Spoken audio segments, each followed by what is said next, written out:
Cor calegem continens, non servitutis veteris, sed gratiae serveniae,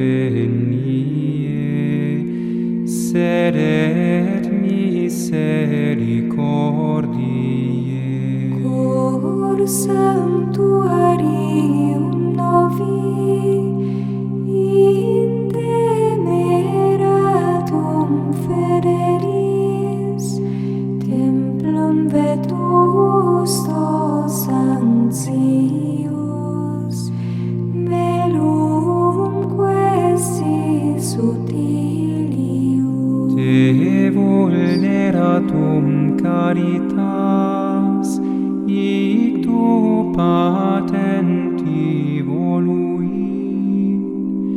amoris invisibilis, ut veneremur vulnera. Lux sub amoris symbolo, passus cruent et mystica, utrumque sacrificium Christus sacerdos obtulit. Quis non amantem reramer, quis non reremtus diligat, et caritate iugiter, erere Christo gestia. Iesu dibisit gloria, qui corde fundis gratiam, cum Patre et Almo Spiritu, in sempiterna saecula.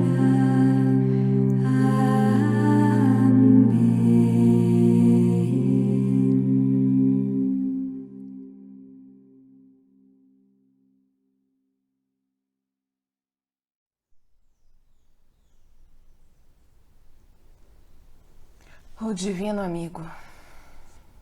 Pensamentos para retiro. Pelo Padre Israel Worsch. Tradução Sidrar. Quinta edição. Editora Vozes. Canal Leconde. Dia 7º. Meditação 4ª. Jesus, o mistério dos séculos. Mysterium quod absconditum fuit a seculis et generationibus. Mistério que foi oculto aos séculos e às gerações. Colonicenses capítulo 1, versículo 26, e também Colonicenses capítulo 4, versículo 3, Romanos capítulo 16, versículo 25, Efésios capítulo 1, versículos 9 e 10, assim como Efésios capítulo 6, versículos 19 e 20. Somente Jesus possui as chaves da ciência, as chaves do abismo. Somente Jesus possui as chaves da ciência, as chaves do abismo. Só Ele pode romper os 7 selos que fecham o livro do futuro, ler os segredos e revelá-los. A natureza criada, o espírito e o coração do homem, a sociedade, a história, a Igreja de Cristo, tudo isso é um livro cheio de enigmas. E tudo isso Deus abandonou à investigação e à discussão dos homens. Mas, sem Jesus, nada se esclarece. Nada se explica. Que é na natureza essa morte aparente durante os longos meses de inverno e depois essa germinação, essa decomposição do grão na terra para produzir a planta, como se a vida devesse proceder da morte. Que é essa miríade de seres infinitamente pequenos, essa profusão de potências e riquezas para criar aquilo que não deve viver senão um instante. Essa série interminável de seres lançados ao acaso no mundo visível, como se da desordem pudesse nascer a harmonia. Que são ainda essas anomalias, essas contradições e lacunas aparentes no governo do mundo material e esta admirável finalidade jamais frustrada, essa providência jamais em falta? E depois, como explicar essa necessidade de amizade que atormenta o coração do homem? E o egoísmo que o acolhe em toda parte?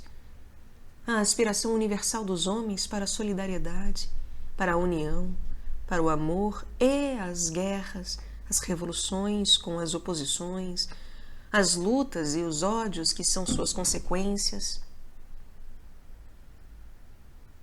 Que é essa sede invencível de justiça e equidade, e essas desigualdades permanentes, essas injustiças flagrantes, essa opressão dos fracos, essa exploração do indigente. Louva-se a beleza da virtude, desejar-se-ia possuí-la. E, no entanto, caluniam-na e perseguem-na. Todos reconhecem a necessidade do bem e, força é convir, assiste-se impotente à vitória do mal. A história, por sua vez, é cheia de enigmas.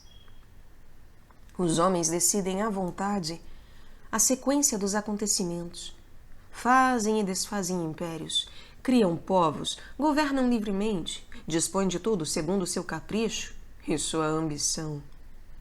Entretanto, a história do mundo obedece às leis invariáveis. Uma mão invisível detém os fios dessa trama tão habilmente urdida.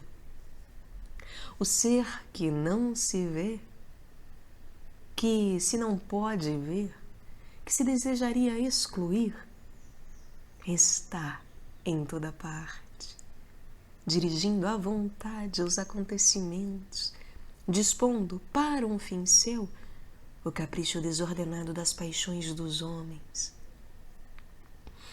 Quanto mais o espírito humano se julga livre e independente, tanto mais é escravo de seus preconceitos e de seus caprichos. Tanto mais sente a necessidade de depender e de buscar senhores. Quanto mais a humanidade se extraviou nos caminhos do erro, tanto mais rapidamente pode ser reconduzida, pelo excesso mesmo de seus erros, à vida e à virtude. E todas essas aparentes contradições não são senão aspectos particulares do problema universal, nos quais se tropeça a cada passo, no mundo visível, na arte, na ciência, na vida intelectual, familiar, social, na vida espiritual de cada alma e até mesmo na vida da Igreja. Dois elementos entram em luta. É preciso conciliá-los. Dois termos opostos enfrentam-se. É preciso uni-los. É o efeito variável, caprichoso, e a lei invariável. É a inércia e a atividade. A matéria e a forma. a potência e o ato, a liberdade e a autoridade.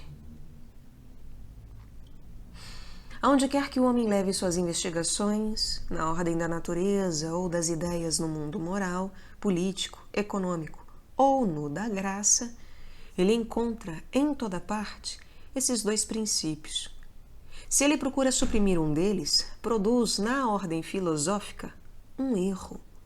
No terreno teológico ou moral, uma heresia. Na política ou na economia, uma perturbação. No mundo da natureza, um mal-estar ou cataclismo.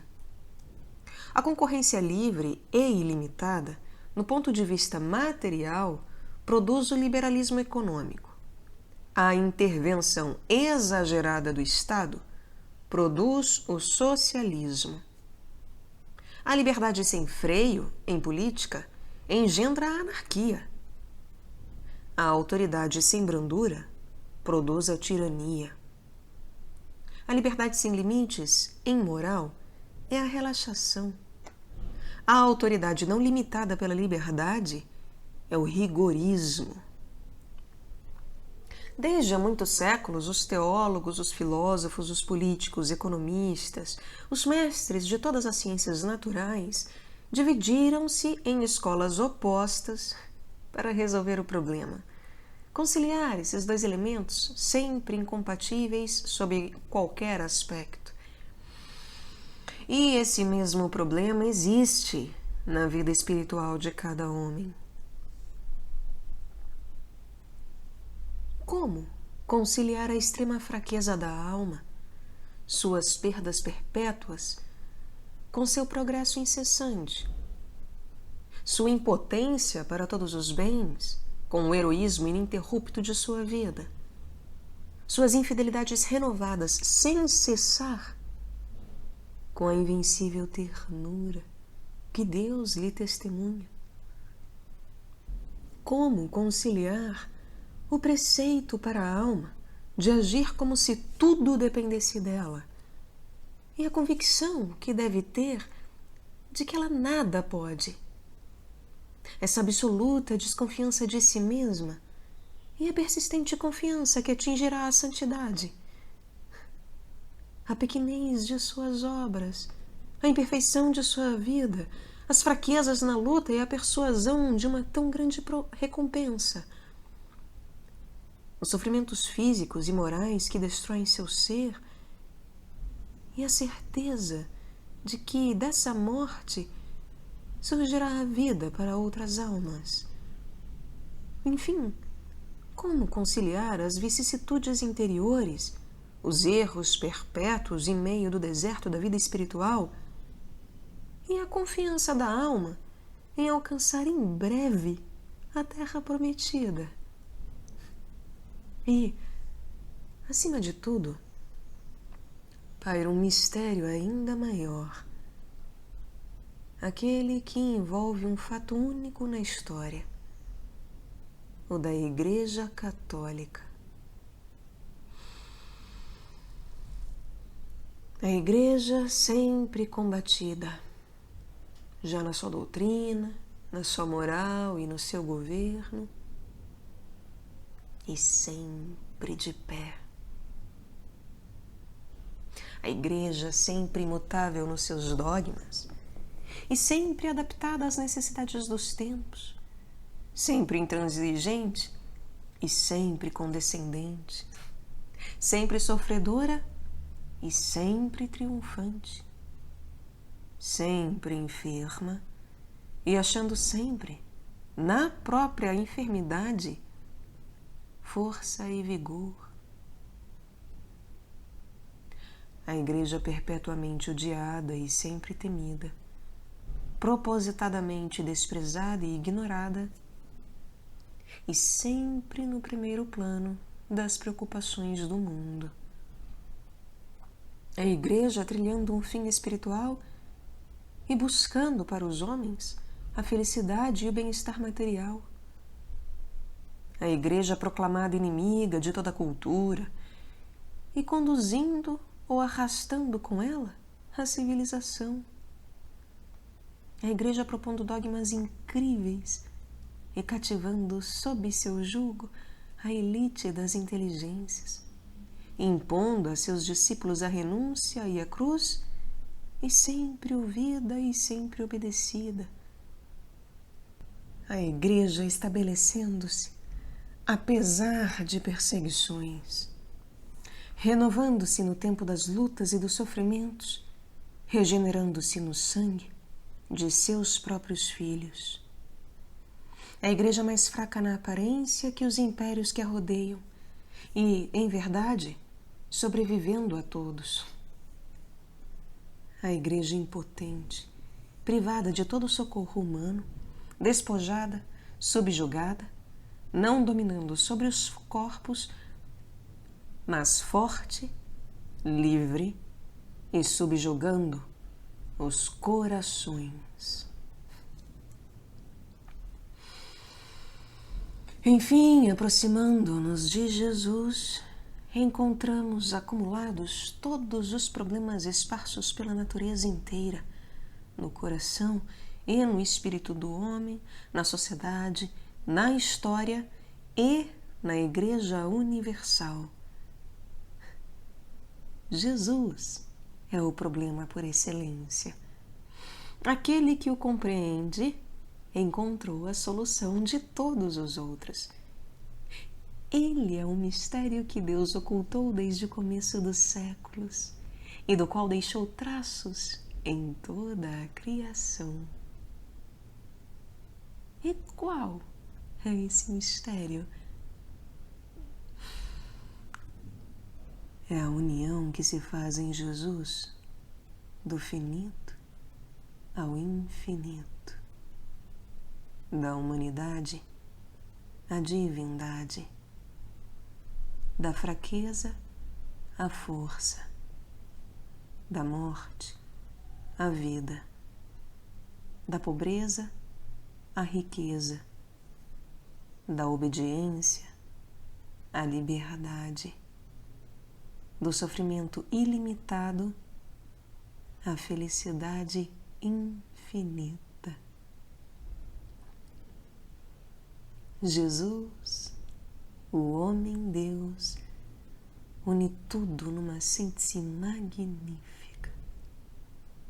A ciência e a fé, o princípio imutável e sua fecunda aplicação, a imobilidade e o progresso, as leis eternas e os fatos particulares.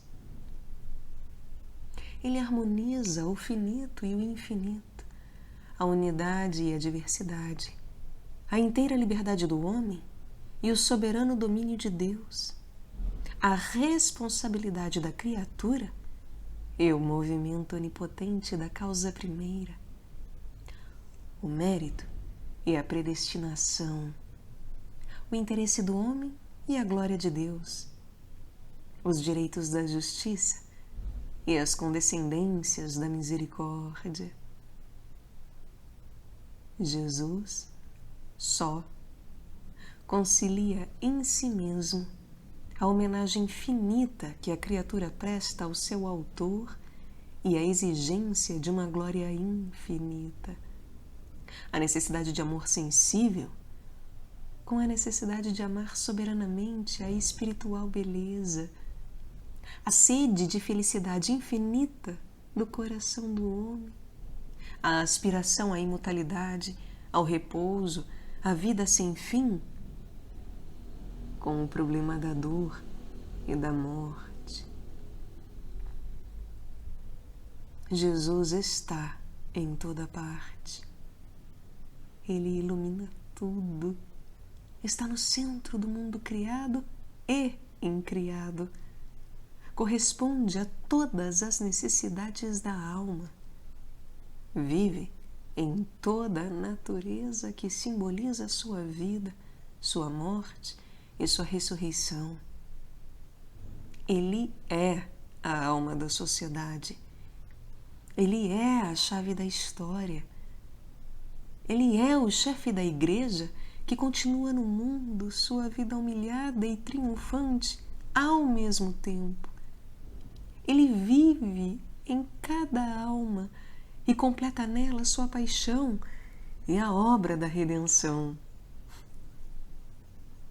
E o mais admirável ainda é que, esclarecendo todos os mistérios aqui na Terra, Ele não explica aos nossos olhos mortais nenhum a fundo. Ele nos deixa suspeitar sua profundeza, nos faz adivinhar nele mesmo a fecunda solução. Mas, de todos esses mistérios, ele não desvenda nenhum. Deixa-nos entre as sombras da fé. Suspende o véu sem rasgá-lo. Dá-nos a certeza, mas sem a visão. Concede-nos o gozo, sem, porém, diminuir o mérito. Transporta-nos ao mundo divino, sem nos elevar da terra. E o problema supremo, que é a chave de tudo, a união do finito e do infinito numa só pessoa divina, esse problema conserva-se o mais obscuro e o mais incompreensível aqui neste mundo. Oh Jesus, mistério dos séculos, eu vos adoro. Eu vos amo. Curvo respeitosamente minha fronte diante de vossa grandeza e oculto-me confiante em vosso coração sagrado. Essa majestade soberana, aliada a uma ternura infinita, essa santidade sem mácula, unida a uma piedade incansável pela minha fraqueza humana, é ainda o mistério que encontro em toda parte, que me encanta aqui na terra em vós e que fará no céu minha adoração perpétua.